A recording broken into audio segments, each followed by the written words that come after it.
Let's take a look at some basic commands you might use as you create a drawing. We'll begin by looking at layers. Layers allow you to organize the objects in your drawing. You can group similar objects so you can easily turn them off or on for displaying or printing. And you can lock layers to prevent unwanted changes. I'll open the Layer Properties Manager. This is where you create and manage your layers.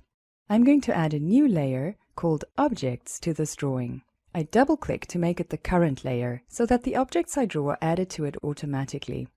I'll start drawing using the Line command.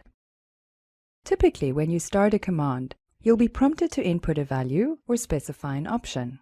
The input expected is displayed as a prompt in the command line and as a tooltip near the cursor if dynamic input is turned on. I'll turn dynamic input off for now. To indicate the first point of my line, I click in the drawing area. Now I'm prompted for the next point. I drag the cursor and click again.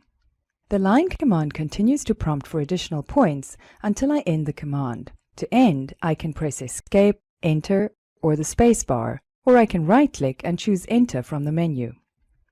To control drawing precision, I can choose from a variety of drafting aids.